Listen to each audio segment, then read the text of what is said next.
साथियों नमस्कार, स्वागत है आप सभी लोगों का दिल्ली सल्तनत की क्लास में। ये जो क्लास हम लोग पढ़ने जा रहे हैं, इससे पहले यदि आप देखें इसी सीरीज में तो आपने दिल्ली सल्तनत के पहले का जो इतिहास है, जिसमें इस्लाम का उदय है, ओरिजिन ऑफ इस्लाम, और साथ में भारत में मुस्लिम आक्रमण जो हुए हैं वो मैंने आपको समझाया है। अब उसी सीरीज में जब हम आगे बढ़ेंगे तो आपको दिल्ली सल्तनत पढ़ना है, और दिल्ली सल्तनत कहाँ से कहाँ तक, 1206 से लेकर के और पढ़ना है आपको 1526 तक। मतलब कहने का यह है कि 1206 में कुतुबुद्दीन ऐबक फाउंड करेगा, स्टैब्लिश करेगा, शुरुआत करेगा, और वो क्रमिक रूप से आगे बढ़ेगा अलग अलग डायनेस्टीज के द्वारा। और 1526 में इब्राहिम लोदी को मार करके पानीपत के पहले युद्ध में बाबर स्थापित करेगा मुगल साम्राज्य को।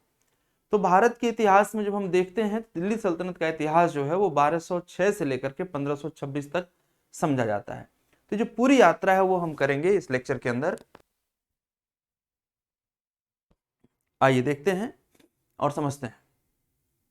साथियों, ये मैप आपके सामने है।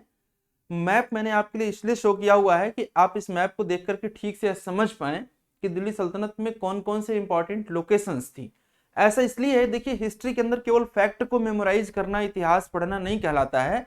फैक्ट को मेमोराइज करने के साथ साथ विजुअलाइज करना कि हाँ चीजें कैसे हुई थी, वो मैटर करता है, जिससे कि आपको आसानी से वो फैक्ट्स एंड फिगर याद हो सके। ठीक है, आप देखेंगे यहां पर कुछ बातें मैं आपको महत्वपूर्ण समझाता हूं कि कोई भी शासक जो यहां दिल्ली में बैठ करके रूल करना चाहेगा, उसके लिए एनी हाउ कंट्रोल करना जरूरी होगा। क्या? गुजरात और बंगाल।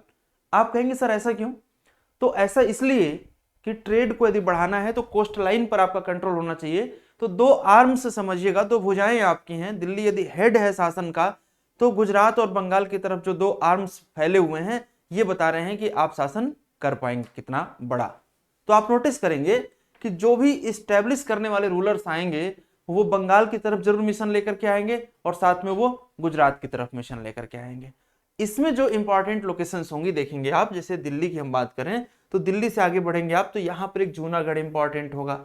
इधर आप देखेंगे दिल्ली से आगे जब बढ़ते हैं इस तरफ, अच्छा, बीच में मालवा, मालवा का रीजन बहुत इंपॉर्टेंट होगा। वो इसलिए इंपॉर्टेंट होगा क्योंकि दक्कन की तरफ जब आपको बढ़ना है, नीचे की तरफ, साउथ की तरफ जाना है, तो मालवा बीच में आपको कंट्रोल करना पड़ेगा, तभी आप दक्कन की तरफ बढ़ पाएंगे। तो देखिएगा जरा, दिल्ली, ग्वालियर, कड़ा, ये कड़ा जो होगा वो यूनियन टेरिटरी टाइप बनेगा, यानी कि सुल्तान की या आगे चल करके मुगलों में बादशाह का वो पर्टिकुलर एरिया होगा। लखनौती, ये पश्चिम बंगाल की राजधानी, मतलब बंगाल की राजधानी होगी उस टाइम पर, समझ रहे हैं आप? लखनौती काफी महत्वपूर्ण होगा लोकेशन। पेशावर, लाहौर, सिवान, दौलताबाद, धार, वारंगल, द्वार समुद्रा, मदुरई, यानी कि दिल्ली सल्तनत के अंदर जब आप देखेंगे तो ये सारे लोकेशंस जो आपको मैप पर दिखाई दे रहे हैं, यहां तक एक्सटेंशन होगा, यानी पेशावर से लेकर के और इधर लखनौती तक, और इधर आप देख रहे हैं लाहौर से लेकर के और मदुरई तक, ये एक्सटेंशन देखने को मिलता है। परंतु जब हम बात करते हैं कि किसके शासनकाल में कितना फैला है, तो ये पहलू अलग अलग आएगा कि अलग अलग शासकों ने कहां कहां तक एक्सटेंशन किया है। तो आगे के लेक्चर्स में हम लोग इसको समझने का प्रयास कर रहे हैं। देखिए कैसे।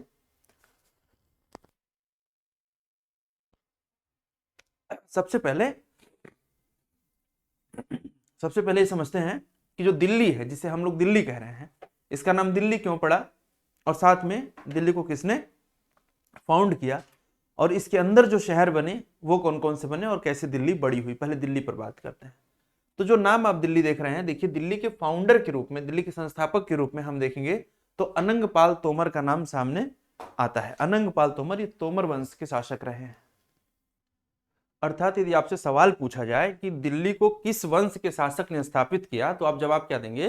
तोमर वंश के शासक ने। कौन से शासक ने? अनंगपाल ने, यानी कि फाउंडर ऑफ दिल्ली आप नाम देंगे अनंगपाल तोमर को। अब एक सवाल ये भी उठता है कि तो सर इसका नाम जो है वो दिल्ली क्यों पड़ा? तो ढिल्ली के नाम पर दिल्ली पड़ा, ढिल्ली के नाम पर, ढिल्ली से दिल्ली हो गया। चलिए, वो आप याद रखेंगे, तोमर वंश के शासकों के नाम पर इसका नाम दिल्ली पड़ा। अब साथियों मैं आपको बताता हूं कि दिल्ली के अंदर 7 इंपॉर्टेंट सिटी डेवलप हुए, 7 इंपॉर्टेंट नगर डेवलप हुए।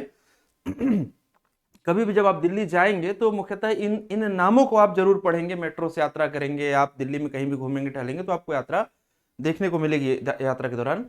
ये 7 नगर उस टाइप के नहीं है जैसे आप सोच रहे हैं कि बहुत बड़ी सिटी के रूप में डेवलप हुए होंगे। फोर्टिफिकेशन करते थे, दुर्ग के रूप में, किले के रूप में बनाते थे और एक नाम दे देते थे कि अब ये हमारा एरिया है, हमारा नाम है। ऐसे में 7 जो महत्वपूर्ण है वो मैं आपको बताता हूं, आप उसे याद रखिएगा, क्वेश्चन भी आता है। जैसे कि सबसे पहला इसमें क्या है, मेहरौली। मेहरौली, मेहरौली जो है वो पहला था और इसे हम कहते थे किला ए राय पिथौरा, पृथ्वीराज चौहान का किला, किला ए राय पिथौरा इसको कहा जाता था मेहरौली को, इसे याद रखेंगे। दूसरा जो सबसे अहम सिटी जो कई बार आपकी परीक्षाओं में पूछा गया वो है सीरी। देखिएगा, सीरी 1303 में अलाउद्दीन खिलजी ने बनाया। इसके पीछे का जो कारण था वो क्या था, वो ये था कि अलाउद्दीन को मंगोलों ने बड़ा परेशान कर रखा था। मतलब ये कि अलाउद्दीन के शासनकाल में मंगोल आक्रमण बैक टू बैक हो रहे थे, Mongol invasion back to back हो रहा था और इस बात से परेशान होकर के कुछ समय काल के लिए अपनी राजधानी को सुरक्षित करने के लिए उसने सीरी फोर्ट पूरा बनाया था। तो सीरी की स्थापना किसने करी, अलाउद्दीन ने, और कब करा, 1303 में। ठीक है, नेक्स्ट यदि हम बात करें आगे चल करके तो तुगलकाबाद शहर बनता है और तुगलकाबाद कई बार सवाल पूछा गया।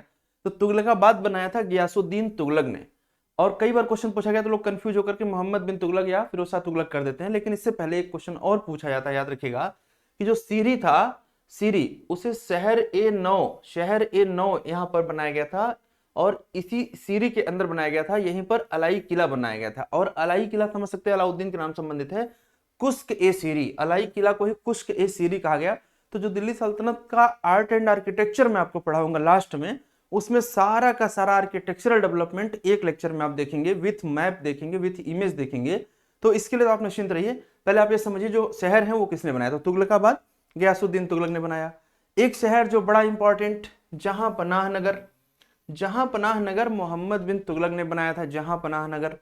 इसके बाद एक शहर फिरोजाबाद, जहां पर फिरोज शाह कोटला की जो लोकेशन आप देख सकते हैं वो इसको बनाया था फिरोज शाह तुगलक ने।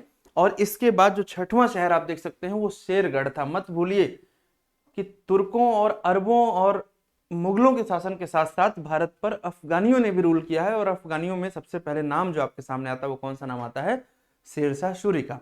तो जब शेरशाह का टाइम आता है तो वह शेरगढ़ बनाता है या फिर दिल्ली शेरशाही कही जाती है इसको, यानी कि जो सल्तनत की पावर उसको मिलती है हुमायूं से। सल्तनत मतलब दिल्ली, तो दिल्ली की पावर जब मिलती है शेरशाह को तो वो दिल्ली के अंदर दिल्ली शेरशाही कहता है। और फिर आगे आप देखेंगे दोबारा से फिर जब अकबर आता है तो आगरा में काम करना शुरू करता है। जहांगीर आगरा और इलाहाबाद में रह के काम करता है और जहांगीर का बेटा जो शाहजहां है वो आगरा से अपनी राजधानी स्थानांतरित करता है दिल्ली परमानेंट के लिए और वो बनाता है शहर शाहजहानाबाद। तो शाहजहानाबाद 7वां और अंतिम शहर आप कह सकते हैं दिल्ली का था। इसी के बीच में आपको एक बात और याद रखनी कि छोटा सा नगर जिसे आप मुबारकाबाद कहते हैं 1434 ईस्वी में सैयद डायनेस्टी में मुबारक शाह ने बनवाया था। और दीन पनाह जहां से स्थित लाइब्रेरी थी शेर मंडल, वहां से गिर करके हुमायूं की मृत्यु हुई थी, उस दीन पनाह को किसने बनवाया था, हुमायूं ने बनवाया था 1553 में। इस पर आपसे क्या सवाल पूछ सकते हैं, क्रोनोलॉजी पूछ सकते हैं कि इन शहरों के बनने के क्रम के कालानुक्रम को सही से बता दीजिए कि क्या है। तो इसमें आपको कुछ करना नहीं है, अभी मैं थोड़ी देर में आपको दिल्ली सल्तनत की क्रोनोलॉजी दिखा रहा हूं और फिर इस लेक्चर में आप बलबन तक पढ़ेंगे, यानी कि आप मोटे तौर पर जो स्लेव डायनेस्टी है उसके एंड तक आप पूरा पढ़ेंगे और उसके बाद फिर शुरू होगा खिलजी। आप ध्यान देंगे इससे आपसे क्या पूछा जाएगा, क्रोनोलॉजी। और क्रोनोलॉजी में घबराने की जरूरत नहीं है, बस आपको इन शासकों का क्रम याद रहेगा तो ऑटोमेटिक आप इन शहरों के एस्टेब्लिशमेंट की क्रोनोलॉजी फाइंड आउट कर लेंगे। जो अलग से याद रखना है वो याद रखना है 1434 में मुबारकाबाद और 1553 में हुमायूं।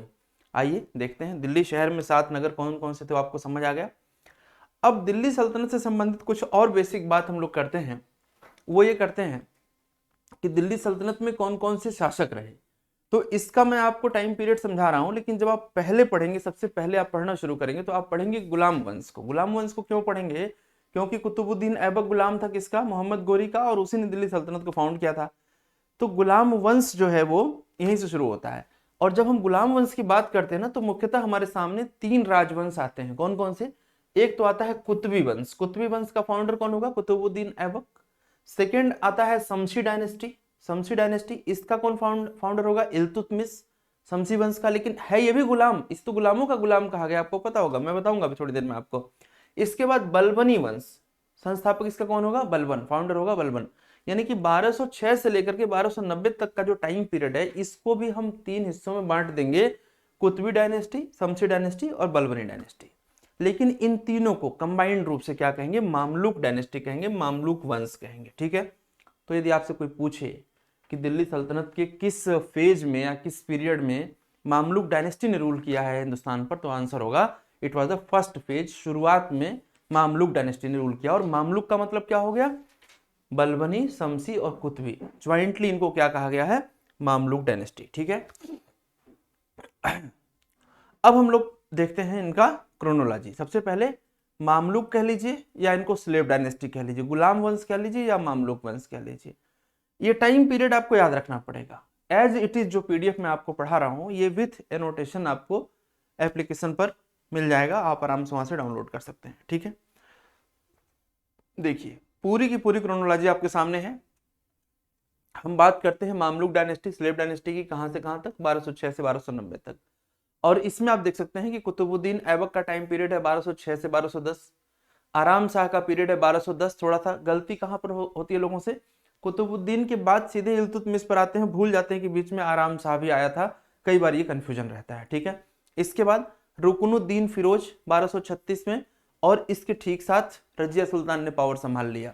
इल्तुतमिश का टाइम पीरियड 1210 से लेकर के 1236 तक दिखाई देता है। ठीक है, रियल फाउंडर इल्तुतमिश है। आज के सेशन में हम लोग ऐबक को भी देखेंगे, इल्तुतमिश को भी देखेंगे, बलबन को भी देखेंगे, रजिया को भी देखेंगे, क्यूमर्स के बाद सबको देखेंगे। ठीक है, इसके बाद देखें बहराम शाह है, अलाउद्दीन मसूद शाह, नसीरुद्दीन महमूद, बलबन, कैकुबाद और क्यूमर्स। एकदम घबराने की जरूरत नहीं है, जो प्रश्न आपकी परीक्षा में बनेंगे वो कहां कहां से बनेंगे। देखिए एक तो बनेगा कुतुबुद्दीन ऐबक से, क्योंकि ये शुरू कर रहा है, फाउंड कर रहा है। इसके बाद जो रियल में स्टैब्लिश कर रहा है वो इल्तुतमिश कर रहा है, तो यहां से प्रश्न बनते हैं। क्योंकि रजिया सुल्तान एकमात्र ऐसी लेडी थी जिसने पूरे सल्तनत के दौरान शासन किया है, तो इससे सवाल बनेगा। इसके बाद जो सवाल बनेगा वो बनेगा बलबन से। यानी कि मामलुक डायनेस्टी में आपको मुख्यतः 4 शासकों को पढ़ना होगा। बाकी के टाइम पर कुछ खास काम ऐसा नहीं हुआ है जो आपको बहुत ज्यादा फोकस करना पड़े। फिर भी यदि कुछ इंपॉर्टेंट पॉइंट होगा तो आपको इस लेक्चर में देखने को मिलेगा। ठीक है, होप आप मेरी बात समझ पा रहे होंगे कि आपको क्या पढ़ना है और क्यों पढ़ना है। एक एक करके देखेंगे आराम से, बिल्कुल तसल्ली से। लेकिन उससे पहले ये समझ लें कि सर स्लेव डायनेस्टी के आगे जब हम बढ़ते हैं तो कौन सी डायनेस्टी है, और उसके बाद कौन सी डायनेस्टी है, और उसके बाद कहां पर जाकर के ये समाप्त होता है। तो स्लेव डायनेस्टी के बाद खिलजी शासक, इनका टाइम पीरियड 1290 से 1320 तक चल रहा है। इसमें आप देखिए जलालुद्दीन खिलजी हैं, इब्राहिम रुकनुद्दीन है, अलाउद्दीन है, सिहाबुद्दीन उमर है, मुबारक शाह है। सबका टाइम पीरियड लिखा है, लेकिन इसमें जो सबसे अहम सवाल बनेगा वो या तो जलालुद्दीन पर बनता है और या तो फिर अलाउद्दीन पर बनता है। और कई बार एक छोटा मोटा क्वेश्चन मुबारक शाह पर भी पूछ लिया जाता है, उनके अपने व्यवहार के कारण। ठीक है, खिलजियों के बाद तुगलक आएंगे, और तुगलकों की हम बात करेंगे तो 1320 से लेकर के 1412 तक, काफी लंबा टाइम पीरियड होगा इनका। इसमें आपको किसे किसे पढ़ना है? देखिए जो फाउंड कर रहा है उसे तो थोड़ा पढ़ना ही है, मोहम्मद बिन तुगलक को पढ़ना ही पढ़ना है। बहुत सारे ऐसे कार्य आपको मिलेंगे जो मोहम्मद बिन तुगलक के रहे हैं, तो उन्हें आपको पढ़ना पड़ेगा। And you will have to study about Firoz Shah Tughlaq, Ghiyasuddin Tughlaq second को आपको पढ़ना होगा, अबू बकर शाह को, नसीरुद्दीन मोहम्मद शाह को, अलाउद्दीन सिकंदर शाह को और नसीरुद्दीन महमूद को। लेकिन खास बात क्या है, फोकस हमारा कहां पर होगा? एक हमारा फोकस होगा मोहम्मद बिन तुगलक पर और एक हमारा फोकस होगा फिरोज शाह तुगलक पर। इन्हीं दोनों से मैक्सिमम क्वेश्चन आपके एग्जाम में पूछ ले जाते हैं। इसके अलावा इस पर्टिकुलर डायनेस्टी से बहुत सवाल बनते नहीं। ठीक है, सैयद डायनेस्टी में आपको कुछ खास पढ़ना ही नहीं है, खिज्र खान ने फाउंड किया था, उन्हीं के बारे में थोड़ा सा आपको पढ़ना होता है। जब बात करते हैं लोधी की, तो लोधियों में आपको देखिए टाइम पीरियड तो याद रखना ही रखना है, 1414 से लेकर के और 1421 तक। यहां पर थोड़ा एरर दिखाई दे रहा है भाई। ठीक है, लोधी डायनेस्टी में 1414 से लेकर के 1526 तक हमने आपको बताया है, ये होना चाहिए 1526 तक। ठीक है, तो यहां पर आप देखेंगे कि इनको जो पढ़ना है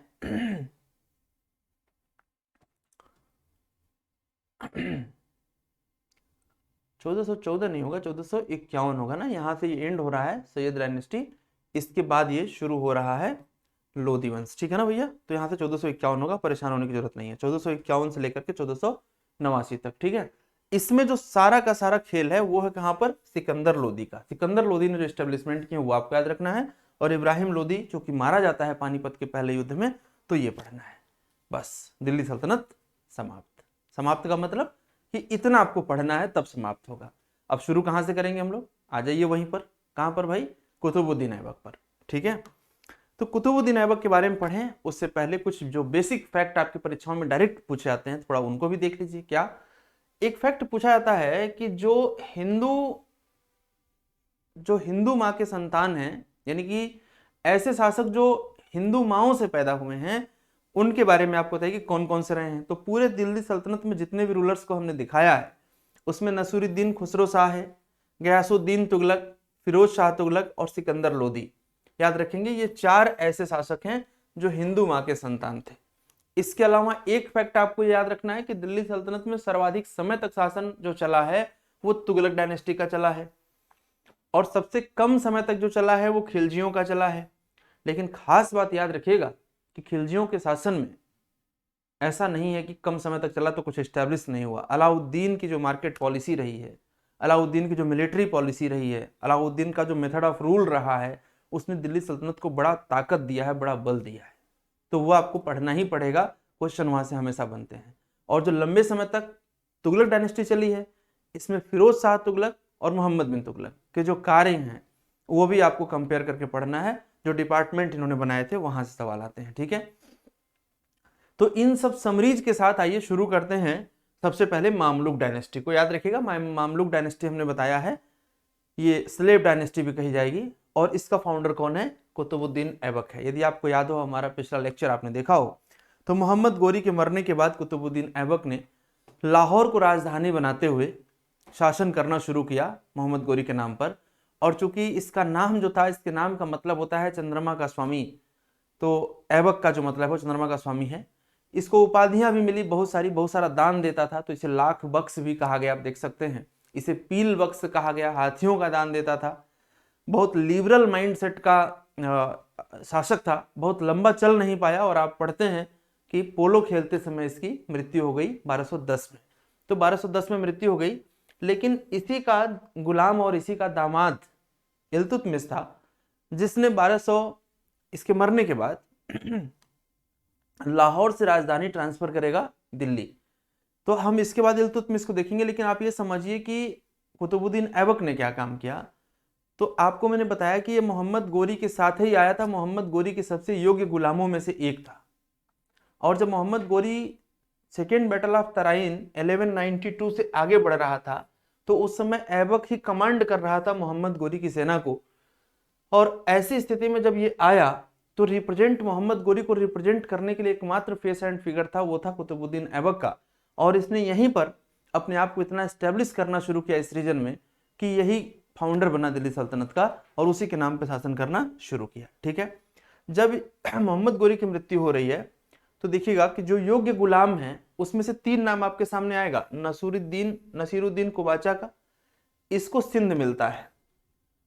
ताजुद्दीन अल्दौज, इसको गजनी मिलती है, अफगानिस्तान का गजनी। मैप हमने इससे पहले लेक्चर्स में आपको दिखाए हैं, सिंध कहाँ है, गजनी कहाँ है, पेशावर कहाँ है, मुल्तान कहाँ है, सब मैंने आपको दिखाया। और कुतुबुद्दीन ऐबक को मिलता है लाहौर। लाहौर मिलने का मतलब है कि लाहौर से इधर की जो भी टेरिटरीज है, दिल्ली, अजमेर, पूरा ये पानीपत वाला पूरा जो रीजन है, ये सब किसके कंट्रोल में होगा, ऐबक के कंट्रोल में होगा। ठीक है, अब बात करते हैं कि जब इसको मिलता है, पूरा पावर मिलता है, तो ये क्या करता है, यानी कि कुतुबुद्दीन ऐबक क्या करता है। तो सबसे पहले आप ये समझिएगा कि जो कुछ भी आपको मिलता है, आपने क्या किया है, वो सब इतिहास में लिखा जाता है। किसके द्वारा, इतिहासकारों के द्वारा। तो इसके कोर्ट में सबसे पहले समझिए कि कौन सा इतिहासकार था जिसने कुछ लिखा। तो एक इतिहासकार था हसन निजामी। हसन निजामी ने जो लिखा, जो बुक लिखी, वो दरबारी कवि था ऐबक का, और इसमें लिखा ताज उल मसीर। यानी कि यदि आपसे पूछा जाए कि ताज उल मसीर हमें किस चीज के बारे में इंफॉर्मेशन देती है, तो आप समझेंगे कि ऐबक के बारे में इंफॉर्मेशन देगी। और ऐबक के द्वारा चलाए गए सिक्के कौन से थे, दिरहम व दिनार था। समझ रहे हैं आप, दिरहम और दिनार चलाने का मतलब है, कॉइन चलाने का मतलब है कि आप प्रॉपर रूल कर रहे हैं, क्योंकि जब आपके नाम के सिक्के चलने लगते हैं तो माना जाता है कि आपने रूल स्टार्ट कर दिया है। ठीक है, इसके साथ साथ ऐबक ने और क्या शुरू किया, भारत की जो पहली मस्जिद थी, इस्लामिक मस्जिद, जिसका नाम था कुव्वत उल इस्लाम, भारत में बनने वाली दिल्ली के अंदर पहली मस्जिद कुव्वत उल इस्लाम, इसको बनाया। और याद रखेंगे कि पहले यह जैन मंदिर था और इसी जैन मंदिर को मस्जिद में कन्वर्ट किया गया कुतुबुद्दीन ऐबक के द्वारा। इसके बाद क्या करेगा ऐबक 2.5 दिन का झोपड़ा, यानी कि आपसे आपके परीक्षा में प्रश्न क्या आएगा कि भारत की पहली मस्जिद कौन सी थी, आंसर होगा कुव्वत उल इस्लाम। या ऐसे भी प्रश्न आ सकता है कि कुव्वत उल इस्लाम क्या था, तो यह एक पहली मस्जिद थी। इसके बाद 2.5 दिन का झोपड़ा ये बन करके तैयार होता है कहां पर, अजमेर राजस्थान में। आपसे सवाल ये भी पूछा जा सकता है कि 2.5 दिन का झोपड़ा पहले क्या था, तो 2.5 दिन का झोपड़ा जो था पहले संस्कृत विश्वविद्यालय था, इसी विश्वविद्यालय के स्थान पर क्या बना था, इसी विश्वविद्यालय के स्थान पर 2.5 दिन का झोपड़ा बना था। और किसने बनवाया था, ऐबक ने। ठीक है, टाइम पीरियड लिखा है 1196 से लेकर के 1200 तक, याद रखेंगे कुव्वत उल इस्लाम। ये सब बातें आपको ध्यान रखनी है कि ऐबक अपने मतलब अपने शासन से पहले मोहम्मद गोरी के टाइम पर ही ये सब बनवा रहा है, यानी कि इस्लाम को एक्सप्लोर कर रहा है, इस्लाम बढ़ रहा है ऐबक के टाइम पर, मोहम्मद गोरी की मिशन को पूरा कर रहा है कुतुबुद्दीन ऐबक उसका गुलाम रहते हुए। ठीक है, नेक्स्ट आप देखेंगे मैंने आपको बताया कि 1210 में इसकी मृत्यु होती है। तो जो उपलब्धियां रही हैं ऐबक की वो सब हमने आपको बता दिया। कुव्वत उल इस्लाम याद रखेंगे, 2.5 दिन का झोपड़ा याद रखेंगे, और एक चीज और याद रखेंगे कि कुतुब मीनार जिसे आप कहते हैं, कुतुब मीनार का भी कंस्ट्रक्शन इसने शुरू कराया था। याद रखेंगे लाहौर में ही इसको बरीड किया गया था, यानी कि लाहौर में ही इसको दफनाया गया था। ठीक है, कुतुब मीनार की यदि हम बात करते हैं तो कुतुब मीनार को इसने शुरू कराया था अपने गुरु कुतुब बख्तियार काकी के उस पर, बख्तियार जो, ध्यान दीजिए कुतुब मीनार नाम कुतुबुद्दीन ऐबक के नाम पर नहीं पड़ा है, इनके जो गुरु थे कुतुब बख्तियार काकी उनके नाम पर इसने कंस्ट्रक्शन शुरू कराया था। पूरा कैसे हुआ वो हम आपको बताएंगे आर्ट एंड कल्चर वाली क्लास में, जिसमें कुतुब मीनार की सारी मंजिल के बारे में हम बताएंगे कौन सी मंजिल किस शासनकाल में बनी है। बट आप याद रखें कुतुब मीनार का कंस्ट्रक्शन इसने शुरू करा दिया था। ठीक है, अच्छा हमने कहा कि योग्य शासक था इल्तुतमिश, और इसके मरने के बाद सत्ता उसके हाथ में आ रही है। तो सत्ता अब इसके हाथ में जब आ रही है, देखिए तो इल्तुतमिश को आप अल्तमश भी कह सकते हैं, अल्तमश के नाम से भी जाना जाता था। 1210 से लेकर के 1236 तक रूल करेगा। 1210 से 1236 तक यदि रूल कर रहा है तो he is known as real founder of Delhi Sultanate, या दिल्ली सल्तनत का वास्तविक संस्थापक कहा जाएगा इल्तुतमिश। क्यों वास्तविक संस्थापक कहा जाएगा, क्योंकि पहला बात तो यह था कि इसने राजधानी को लाहौर से दिल्ली स्थानांतरित किया था। दूसरी जो खास बात थी कि पूरा का पूरा दिल्ली कैसे चलेगी, दिल्ली सल्तनत कैसे चलेगी, इक्तेदारी व्यवस्था बना करके, इक्तेदारी सिस्टम डेवलप करके इसने चलाना शुरू किया था और सब कुछ सेटअप किया था। ठीक है, किस जाति का था, ही वॉज द इल्वरी तुर्क, इल्वरी तुर्क था, याद रखेंगे। और डायनेस्टी कौन सी थी, शमसी डायनेस्टी, शमसी डायनेस्टी का फाउंडर था। याद रखिएगा शमसी डायनेस्टी, बलबनी डायनेस्टी और कुतुबी डायनेस्टी, ये तीन के तीनों डायनेस्टीज आपकी मामलुक डायनेस्टी के अंदर है। ठीक है, इसको उपाधि जो मिली थी वो सुल्तान ए सईद की मिली थी, सुल्तान ए आजम की मिली थी, इसे गुलामों का गुलाम कहा गया और मकबरों का पितामह कहा गया। इतनी बातें आप याद रखेंगे। इनमें से कुछ भी एक पूछा जा सकता है कि दिल्ली सल्तनत के किस सुल्तान को मकबरों का पितामह या गुलामों का गुलाम या सुल्तान ए आजम या सुल्तान ए सईद कहा गया, आंसर होगा अल्तमश या इल्तुतमिश। इसके बाद ध्यान देंगे, मैंने आपको बताया था इस्लाम वाले लेक्चर में कि दिल्ली सल्तनत के सुल्तान और मुगल बादशाहों में खास अंतर यह था कि दिल्ली सल्तनत के सुल्तान अपने से ऊपर खलीफा को मानते थे और खलीफा से ऊपर अल्लाह को मानते थे, जबकि बादशाह जो थे वो अल्लाह के बाद अपने आप को मानते थे, वो खलीफा जैसे व्यक्ति को नहीं मानते थे। तो खलीफा ने जो इसको उपाधि दी थी, जो प्रदान किया था, वो था नासिर अमीर उल मोनीन, नासिर अमीर उल मोनीन इल्तुतमिश को दिया गया था। और जो इसके नाम का मतलब है वो है राज्य का रक्षक, यानी कि प्रोटेक्टर ऑफ द स्टेट। नाम से ही क्लियर हो रहा है, स्टेट को प्रोटेक्ट करने वाला इल्तुतमिश क्या कर रहा है, जरा देखिए क्या करेगा। उससे पहले उसकी योग्यता के बारे में जरा समझिएगा। ही कहते ना हीरा कोयले में भी चमकता है, तो यदि आपके अंदर योग्यता है तो परिस्थितियां आपको रोक नहीं पाएंगी, हमेशा ध्यान रखिएगा। क्यों, गुलाम था, बाजारों में बिकता था, और ध्यान दीजिएगा जो योग्य गुलाम होते हैं ना उन पे नजरें सबकी टिकी रहती हैं और कोई भी उन्हें खरीद लेना चाहता है, बोली हमेशा उसी की लगती है जिसके अंदर योग्यता होती है। कहते हैं ना कि कूड़े के भाव बिक गया, मतलब जिसकी कोई कीमत नहीं, उसको ना कोई खरीदने वाला आता है और यदि कोई आता भी है तो वो औने पौने दाम पे खरीद लेता है। लेकिन इल्तुतमिश के बारे में जरा पढ़िएगा कि इल्तुतमिश के भाइयों ने उसे गुलामों के हाथों बेच दिया। यह मतलब इल्तुतमिश बुखारा, गजनी इत्यादि बाजारों में लगातार बिकता रहा। अंततः मोहम्मद गोरी ने गजनी के बाजार में इल्तुतमिश के बेचने पर रोक लगा दी। मोहम्मद गोरी ने कहा कि इल्तुतमिश को कोई खरीद ही नहीं सकता, ना कोई बेच सकता है, इतना प्रीसियस हो गया इल्तुतमिश। और एक बात और समझेंगे कि हीरे की पहचान किसको है? जौहरी को। तो ऐबक को पता था कि इल्तुतमिश की कीमत बहुत ज्यादा है, ये बहुत योग्य शासक बनने वाला है। इल्तुतमिश व तमगाज रूमी को दिल्ली के बाजार में लाकर के खरीदा। बात समझना, दिल्ली के बाजार में लाकर के खरीदा। वही इल्तुतमिश आगे चल करके बदायूं का इक्तेदार बनेगा।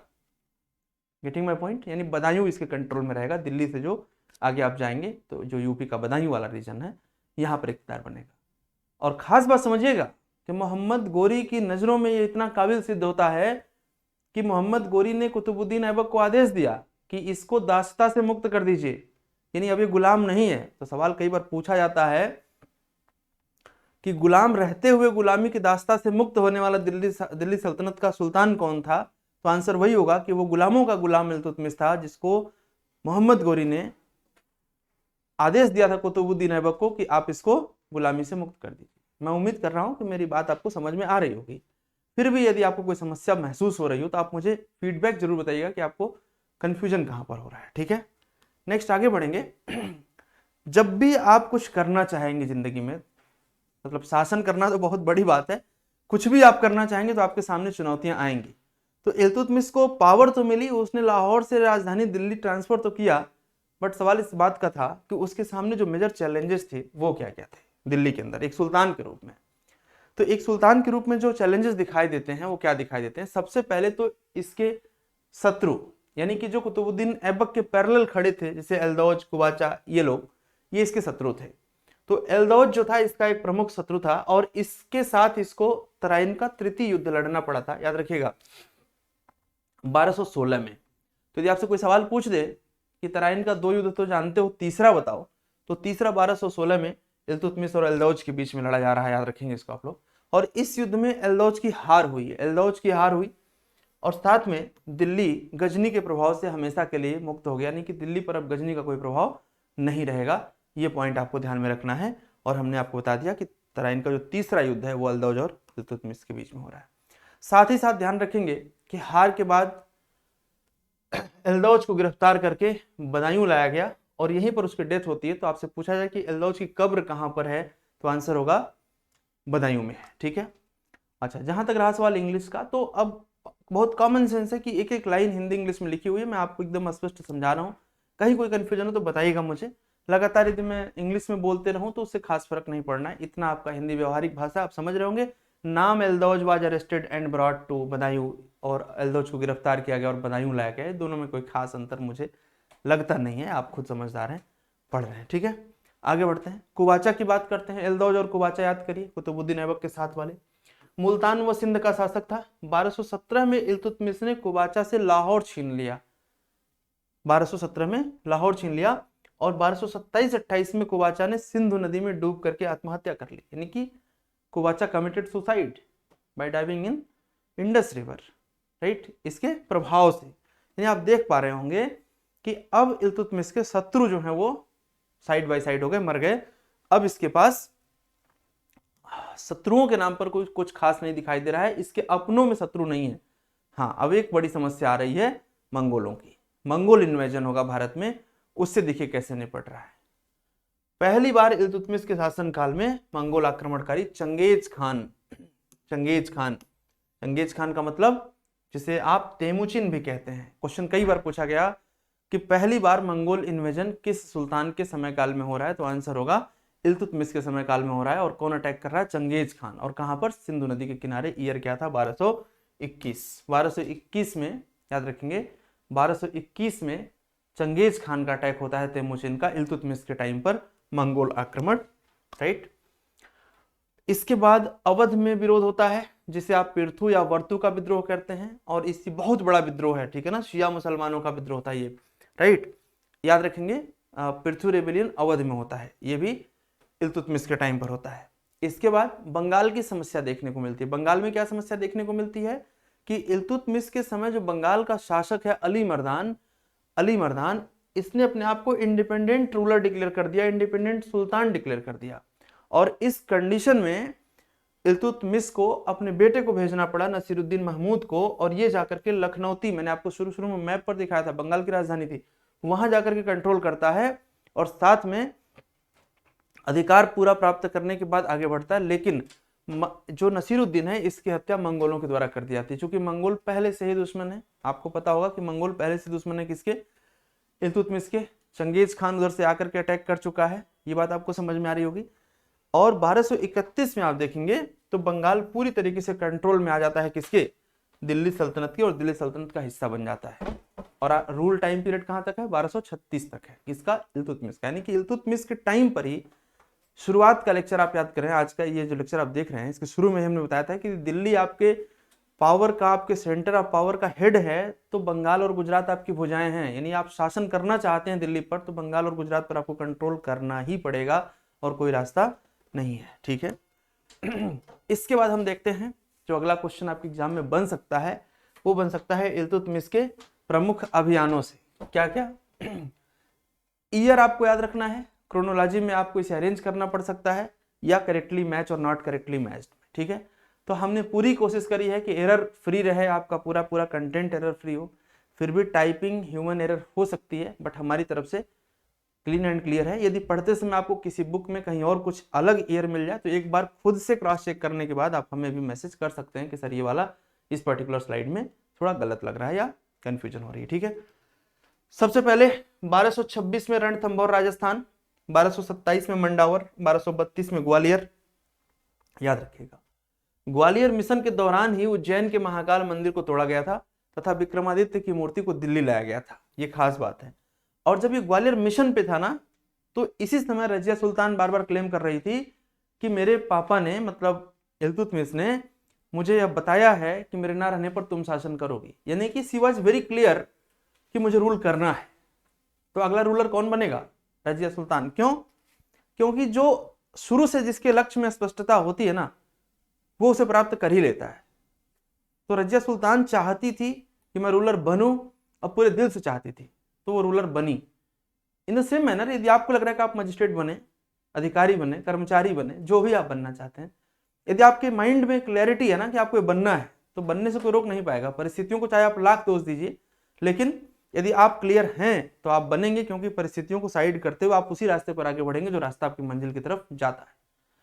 आइए समझते हैं।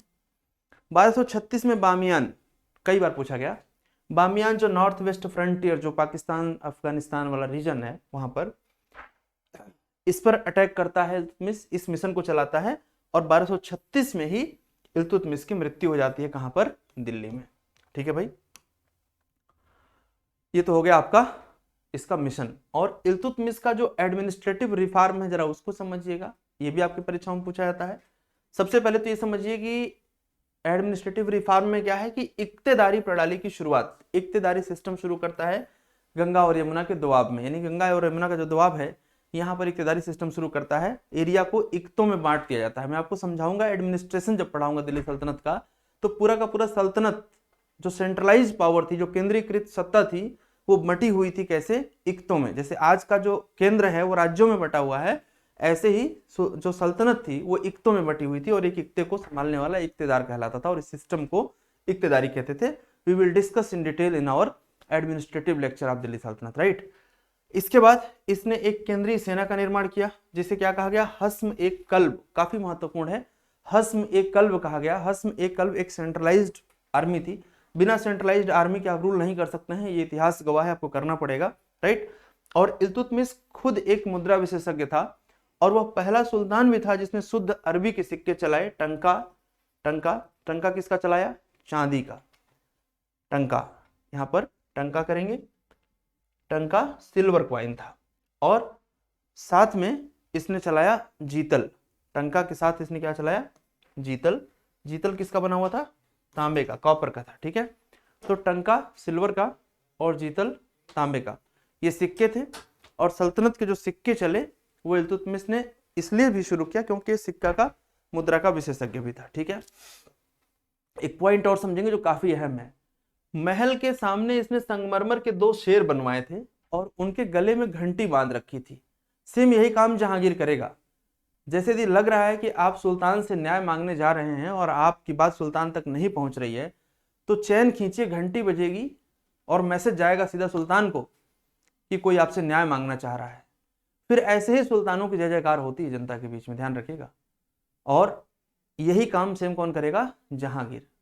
हालांकि इतिहास गवाह है कि जो पॉपुलैरिटी, जो फेम अकबर को मिलता है वो जहांगीर को नहीं मिलता है। उसके कई कारण हैं, हम लोग जहांगीर को पढ़ेंगे तो डिस्कस करेंगे कि क्या कारण है। लेकिन दिल्ली के सुल्तानों में यदि बात करी जाए कि शेर के गले में घंटी बांध करके न्याय व्यवस्था को शुरू करने वाला सुल्तान कौन था, तो आंसर आप करेंगे इल्तुतमिश था। ये काफी बार पूछा भी गया है और आगे पूछा भी जा सकता है। ठीक है, एक बात और ध्यान में रखिएगा कि इस्लाम के अंदर कोई भी रूलर बिना काजी के, उलेमा के, मौलवी के बहुत लंबे समय तक रूल नहीं करेगा, क्योंकि धर्म की प्रधानता है, रिलीजियस डोमिनेंसी है। तो ये बात बड़ा समझने वाला है कि कोई भी शासक होगा वो बिना उलेमा के, बिना काजी के शासन आसानी से नहीं कर पाएगा।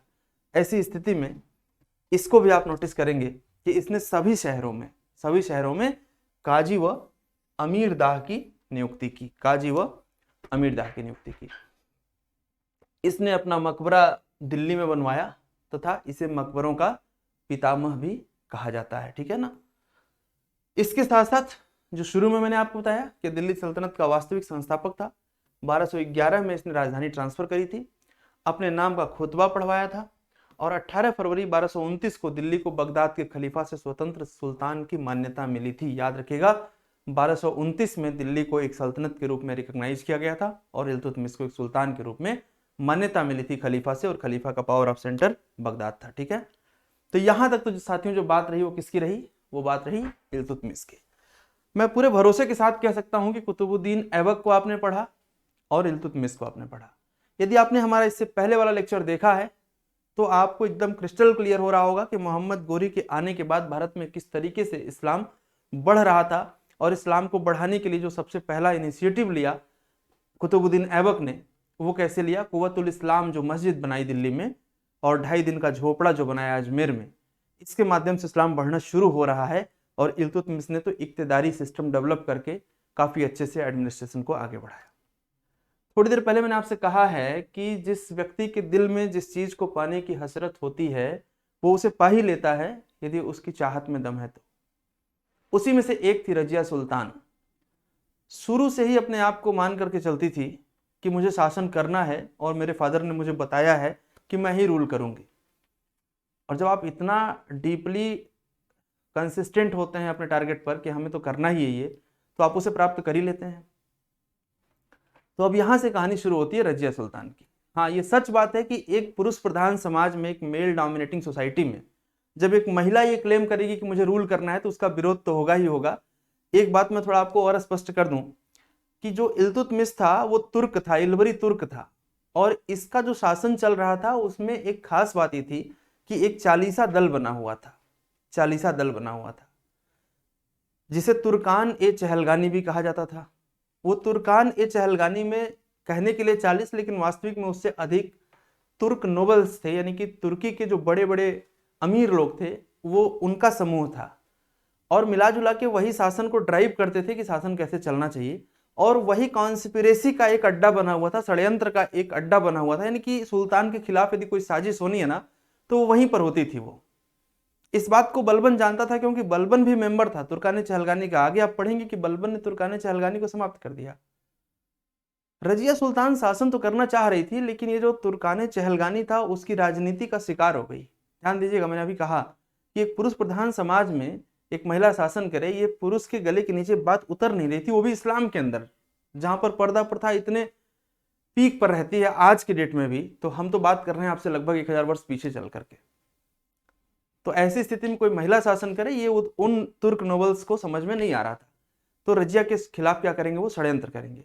और यहाँ पर एक गलती रजिया की भी है। यदि बचपन में आपसे, बचपन मतलब कि शुरू में या पहले यदि आपसे कोई कहे कि मैं आपसे इश्क करता हूँ या करती हूँ और मैं आपसे विवाह भी करना चाहता हूँ, और आप उसे डिनाई करेंगे, रिजेक्ट करेंगे, तो आगे चल करके उसके मन में क्या आएगा कि वही आएगा कि ठुकरा के मेरा प्यार मेरा इंतकाम देखेगी।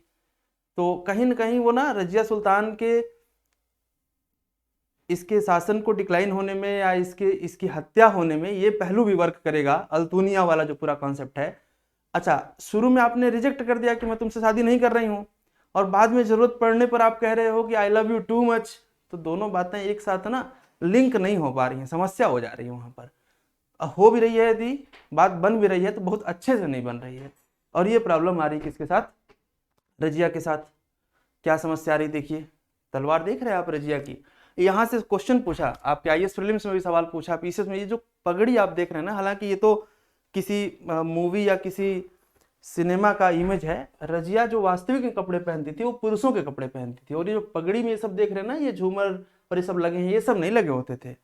प्रॉपर ये कुल्हा पहनती थी, कुल्हा या कुबा कहा जाता था। वो पुरुषों के पोशाक में रहती थी, अपने आप को हमेशा से शासक मानती थी, कभी इसने महिला माना नहीं अपने आप को। तो आइए समझते हैं, छोटा सा टाइम पीरियड है 1236 से 1240 तक का, कैसे रूल करती है और कैसे इसकी हत्या होती है, दोनों समझिएगा।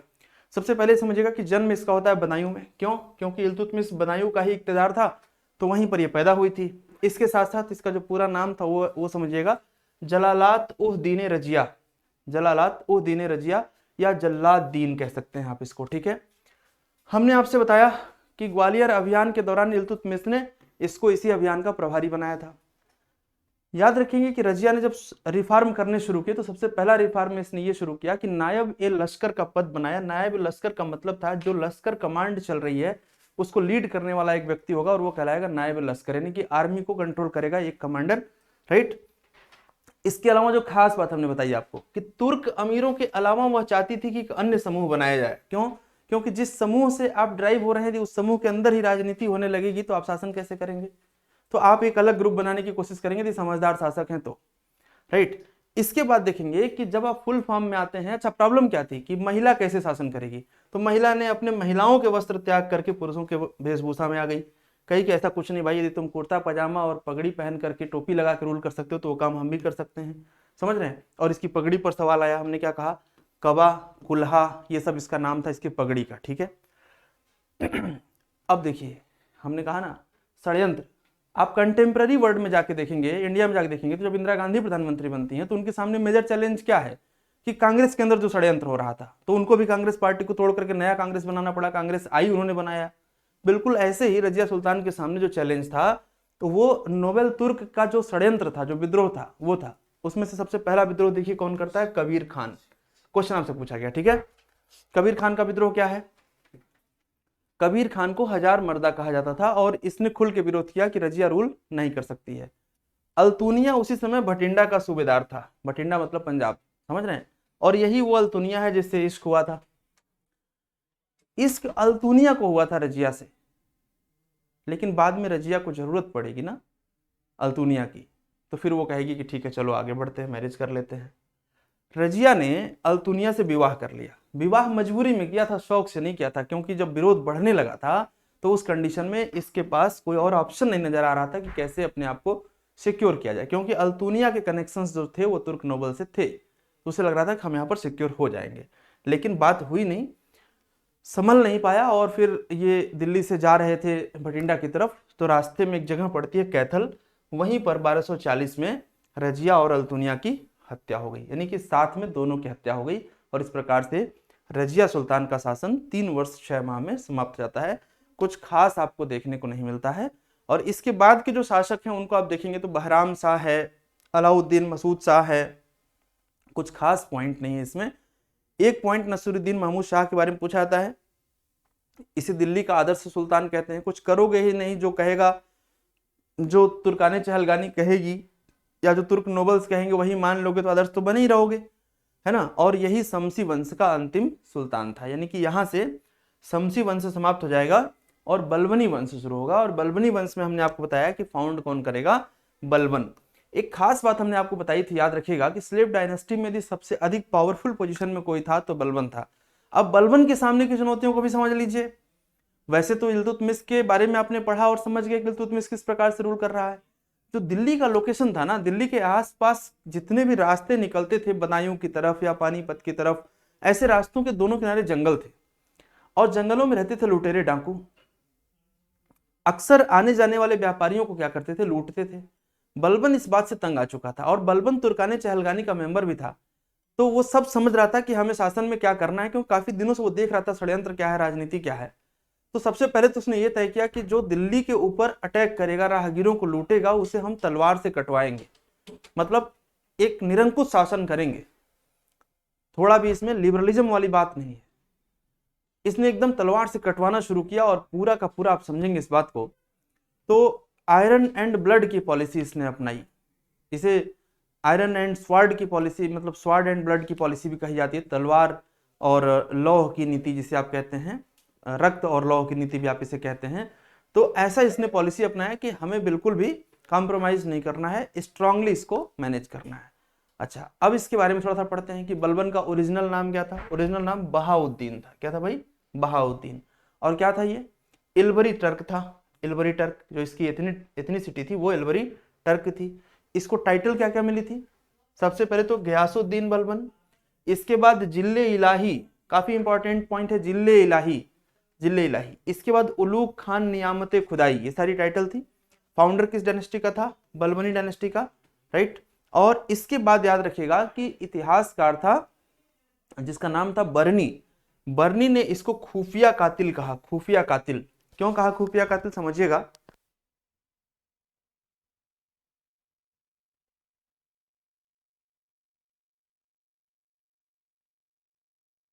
खुफिया कातिल कहने का मतलब यह है कि लोगों की हत्याएं हो रही हैं, तुर्क नोबल्स एक एक करके मर रहे हैं और पता नहीं चल रहा है कि कैसे मर रहे हैं। खुफिया कातिल। फेवर किसका? जनता का। जनता के लिए ईज बढ़ाई जा रही, जनता का पितामह कहा जा रहा है, पिता कहा जा रहा है, नायक कहा जा रहा है इसको उपाधियां मिल रही हैं। समस्याएं क्या क्या थी हमने आपको बताया। सबसे पहले तो दिल्ली के आसपास के राहगीरों और व्यापारियों की लूट की समस्या थी, प्लम्बरिंग थी, बुंदेलखंड में विद्रोह था, मंगोलों की समस्या थी, मेव व कटेहर प्रॉब्लम कर रहे थे, और साथ में आप देखेंगे ये सब मिलकर के बलबन को एक चुनौती देने की कोशिश कर रहे थे। लेकिन जो ताकतवर रूलर होगा वो चुनौतियों से निपटेगा। अवध चूंकि एक बहुत बड़ा रीजन था, गंगा यमुना के दबाव में बहुत बड़ी पॉपुलेशन सेटल होती है, आज भी सबसे बड़ी पॉपुलस स्टेट्स की हम बात करें तो आप देखेंगे गंगा यमुना के दबाव में पॉपुलेशन बहुत ज्यादा देखने को मिलती है, क्योंकि फर्टाइल लैंड और वाटर की अवेलेबिलिटी पॉपुलेशन को बढ़ा देती है। ऐसी कंडीशन में सबसे पहले इसने क्या करना शुरू किया कि जो अवध दोआब था इसको इसने फियर फ्री किया 1267 में, ठीक है। इसके बाद देखिए इसने क्या किया, गोपालगिरी जिसे आप गुड़गांव भी कह सकते हैं, वहां पर एक इसने किला बनवाया और अफगानों को नियुक्त किया। अफगानों को नियुक्त करने का मतलब क्या है? अफगानों को नियुक्त करने का मतलब है कि वहां पर फाइटर, वेल स्टेब्लिश फाइटर आपने लगा रखे हैं, कोई आगे नहीं बढ़ पाएगा। अफगानी फाइटर काफी स्ट्रांग माने जाते थे, ठीक है। अभिवादन के तरीकों में आप पढ़ेंगे तो सजदा और पाबोस की परंपरा शुरू करता है। सजदा मतलब सर झुकाना और पाबोस मतलब लेट करके पैरों को चूमना।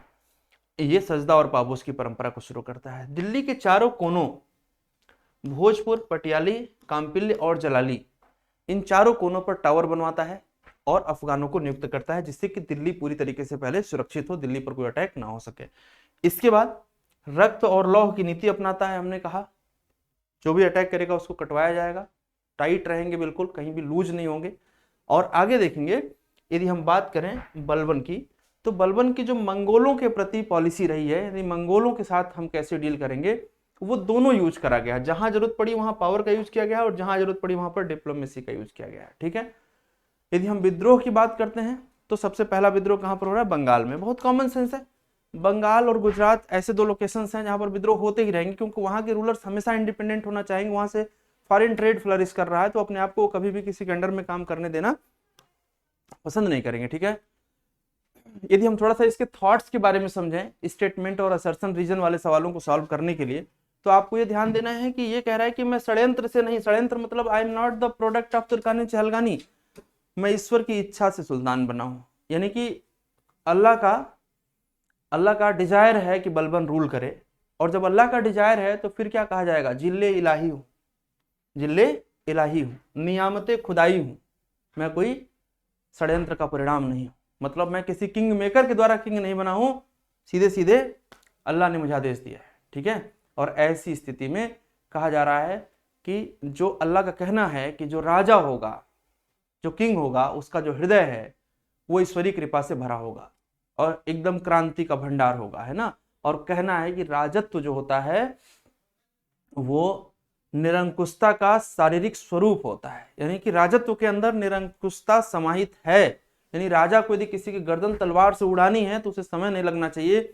सेम ये प्रॉब्लम आपको देखने को मिलेगी सेकेंड बैटल ऑफ पानीपत के बाद, जब कहा जा रहा है कि हेमू का गला काट दीजिए अकबर से, तो अकबर का तलवार नहीं उठ रहा है। खैर ये अलग बात है कि अकबर 13.5 वर्ष का बच्चा था उस टाइम पर, फिर भी 13.5 वर्ष की उम्र में ही शेर शाह ने शेर का गला काट दिया था और अकबर इंसान का गला नहीं काट पा रहा था। इसका मतलब है कि शासक का जो माइंड सेट होता है ना वो निरंकुश होता है। जब आप अधिकारी बनेंगे, मान लीजिए आप पुलिस का अधिकारी बन गए और आपको एकदम सीने में फ्रंट से गोली किसी को मारनी है, तो आप उस समय ये नहीं सोच पाएंगे कि हम कैसे गोली मारें, आपके हाथ नहीं कांपने चाहिए। यदि जरूरत है तो आप गोली मारेंगे, क्योंकि उधर से गोली चल रही है तो आपको भी गोली चलानी पड़ेगी। इसका मतलब है कि निरंकुशता आपके अंदर होनी चाहिए।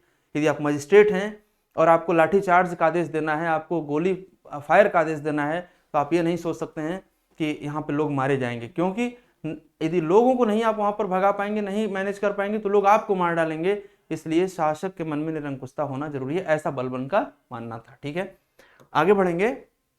अब समझेंगे कि उसने अपने किनशिप के लिए कौन कौन से कदम उठाए थे, ये समझना भी बड़ा जरूरी है। किनशिप से एवरी ईयर सवाल पूछे जाते हैं आपके परीक्षाओं में। ठीक है, किनशिप समझ गए तो सब कुछ समझ गए, क्योंकि किनशिप ही समझना है, चाहे वो बलबन हो, चाहे उसके आगे अकबर हो, चाहे मतलब किसी का भी कैसे मेथड था। तो सबसे पहले तो समझिए कि उसका जो कोर्ट चल रही थी वो पर्शियन पैटर्न पर चल रही थी, वो फारसी पद्धति पर कोर्ट चल रही थी। साथ में हमने आपको बताया कि वो सिजदा और पाबोस की शुरुआत करता है। ईरानी त्योहार था नौरोज, कौन सा त्योहार था? ईरानी। इस त्योहार को मनाने की शुरुआत करता है, राइट। और इस त्योहार के बारे में देखिए अलग अलग कॉन्सेप्ट है, कोई कहता है 9 दिन तक चलने वाला है, कोई कहता है 13 दिन तक, कोई 19 दिन तक नौरोज चलता था। किसकी पूजा होती थी? सूर्य की। सूर्य का नाम इस्लाम के अंदर आफताब कहा जाता है, आपको पता होना चाहिए, और चांद को मेहताब कहा जाता है। ठीक है, आफताब सूर्य को कहा जाता है। देखिए यहाँ पर एरर है, आई थिंक गलती से लिख दिया गया है। मेहताब कहा जाता है चांद को और आफताब कहा जाता है सूर्य को। ठीक है, याद रखिएगा, यहाँ पर एरर हमने आपको जस्टिफाई कर दिया। मेहताब आफताब को कहा जाता है और मून को कहा जाता है मेहताब। ठीक है, मून को मेहताब कहते हैं। ठीक है, फाइन, आगे बढ़ते हैं। खास बात यह है कि जब आप रूल करना चाहते हैं और जो आप चाहते हैं कि समाज में ना हो उसे आपको भी छोड़ना पड़ेगा, तो इसने शराब त्याग दिया, दरबार बिल्कुल सुना, न मुजरा, न मस्ती, न नाच, न गाना, केवल और केवल शासन। हालांकि ऐसे शासन बहुत लंबे समय तक चलते नहीं है, क्योंकि एक समाज में हर चीज का समन्वय होना बड़ा जरूरी है, नहीं तो समाज अंदर अंदर टूट रहा होता है। लेकिन फिर भी यदि इसको बढ़ा दिया जाए समाज में ना, तो फिर शासन कर ही नहीं पाएंगे, समाज बिल्कुल मनमानी करने लगेगा। तो इसने शराब त्याग दिया। इसने सभी सामाजिक सभाओं में नृत्य, संगीत, मद्य सब पर प्रतिबंध लगा दिया। रक्त की शुद्धता और उच्च की कुलता पर, कुल की उच्चता पर इसने बल दिया, फोकस किया, प्योरिटी ऑफ ब्लड पर, नोबिलिटी पर फोकस किया मिला जुला करके। और इस प्रकार से बलबन ने एक स्ट्रांग रूल स्टैब्लिश किया। उसी के दौरान आप देखेंगे कि मैंने बताया शुरू में कि तुर्कानी चहलगानी जो थी ना, वो कॉन्स्पिरेसी का सेंटर थी और इसको बलबन ने समाप्त कर दिया। क्योंकि जब तक ये समाप्त नहीं होता ना, आप देखिए तब तक षड्यंत्र होता रहता।